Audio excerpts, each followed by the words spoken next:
And then, of course, that other executive order, ordering a wide-ranging investigation into former President Joe Biden and his aides, this latest attack on his political rival.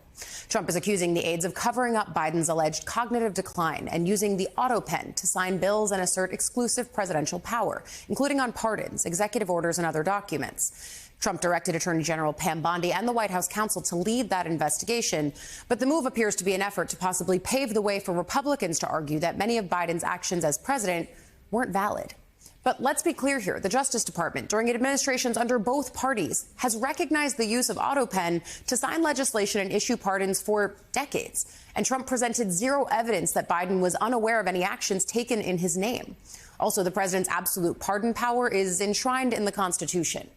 Biden released a statement, though, on this investigation. It read in part, "Let me be clear. I made the decisions during my presidency. I made the decisions about the pardons, executive orders, legislation, and proclamations. Any suggestion that I didn't is ridiculous and false." With all that, let's bring in White House reporter for Politico, Jake Traylor. Jake, let's just start with all of these new White House actions, the revival of the travel ban, targeting continually Harvard University, and then, of course, Joe Biden. Is this a sign that all of the Musk stuff on Capitol Hill is getting to the White House and the president? Yeah, Ali, it's a very good question, and it's something that is not completely unprecedented or unsurprising that we see, especially in a Trump administration and a Trump White House. We were looking at a week where there wasn't a lot of good news for Donald Trump, especially when it came to post after post on X from Elon Musk going after this mega bill, creating quite the stir on Capitol Hill and over at the White House. When we have something like this take place, it's not completely uncommon that a lot of times the White House kind of buries some of those other stories all in there at once. All these actions came yesterday evening pretty unprompted, although talking with White House officials after all these announcements and executive orders came out, they said this was in the lineup all along. It is pretty rare that these happened after the actual workday in the evening time, and it felt as though a lot of them had just piled up, kind of sweeping and changing the narrative that had kind of consumed Washington so far this week, which has been Musk's consistent attack of this mega bill. Yeah, I do think it was striking and interesting, Jake, the fact that Republican senators on the Hill were asked about the resurgence of the travel ban in this new form. And they basically said, oh, well, I don't actually think it's in response to what happened in Boulder, Colorado, even though that's what the White House is saying. Even they said they knew that this was coming at some point. Yeah, these types of things often happen whenever we see the White House move really quickly. And so the details of that are still parsed out and not entirely clear of the timing of all this. But yeah, we were speaking with officials late last night who, discussing the timing of this, they said exactly what you did, that Boulder was the reason this was amplified and hurried up. When we talked to people on the Hill, they say that's not the case. It reminds me of when the trade minister was in an actual hearing on the Hill whenever tariffs rapidly changed. Yes. And he was asked in real time, did you know that this has changed? And he was not made completely aware. The White House often moves in a very kind of quick, speedy, and sometimes not fully communicative way here. That seems to be the case, and we're going to continue to get a readout on that throughout the day. Yeah, of course, especially because you're right. These executive orders are typically signed with some kind of press access, even if it's just for the pool. The president likes to talk through these usually. This is different, even though, again, the White House and other people on Capitol Hill are saying, yeah, we had some sense that something like this was coming.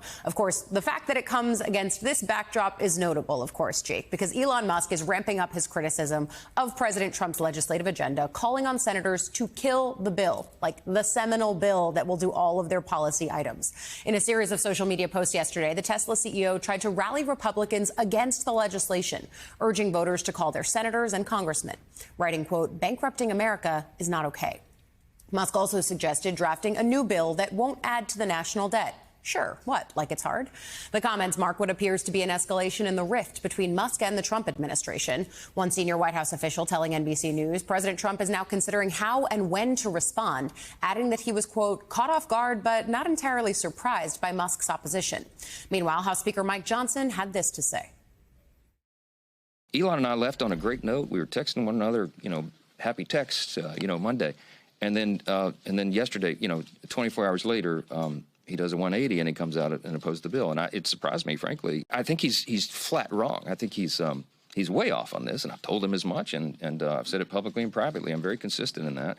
But am I concerned about the effect of this on the midterms? I'm not. Let me tell you why. Because when the big, beautiful bill is done and signed into law, Every single American is going to do better. We're going to watch that theory get tested in real time. Meanwhile, in the upper chamber, some Republican senators are not taking Musk's criticism lightly, asking him to be a little more specific, too. I can't respond to generalities. If you want to talk about specific provisions in the bill and solutions for it, I mean, this is somebody who has got a lot of insight into the U.S. government over the last 6 months. Give us some productive feedback that we can operate on. I can't operate on platitudes, or I can't respond to platitudes. I wish he'd just say what he thinks. Look, I think Mr. Musk, I'm a big Musk fan. I think he's really smart. I think he's entitled to his opinion. He's frustrated. I think he believes, in my judgment correctly, that we're quickly becoming debt slaves, that Congress needs to relearn the magical healing power of no. And I agree with him. Having said that, I'm not ready to throw in the towel on this bill. Interesting comments there, and we're going to hear directly from Senator Kennedy in just a little while when he joins Morning Joe this morning. But a new estimate from the Nonpartisan Congressional Budget Office finds that President Trump's tax and spending bill would do as Musk and others fear: add $2.4 trillion to the national debt over the next 10 years. The simple math on the bill projects a loss of $3.7 trillion in tax revenue while cutting net spending by $1.3 trillion. The Budget Office also estimated that nearly 11 million people would lose their health insurance by 2034 because of spending cuts and new eligibility rules under Medicaid. The new budget projection factors in a series of last-minute revisions that Republican leaders made to placate holdouts before the House passed the legislation last month. So, Jake, how are your sources parsing through this moment, and what do they think, from a White House perspective, the ultimate impact on senators and this legislation is going to be because of Musk? Yeah, Allie, that's the question that is on every White House official's mind right now, is how impactful is this actually going to be to the vote? I spoke with a lot of White House officials yesterday. It's funny, they kept trying to tell me that President Trump was not taking this personally. I would then talk to other folks who said that's exactly how he's taking it. That's how he takes these types of things. Another official was telling me that this is not entirely surprising, as we've heard, because ultimately Musk was a special government employee for months and in some ways had to go along with his boss, Donald Trump, on some things. He's now getting a chance to air some of those grievances or some of those disagreements, and he's doing that from obviously his very public profile. Like, Musk is kind of the monster that Trump created. He gave him a lot of this authority and potential influence, and now he's exerting some of that. Most of the officials are telling me that they don't believe this is actually has the power. Musk's criticism doesn't have the power to sink the bill. It's not that it's not going to go through anymore.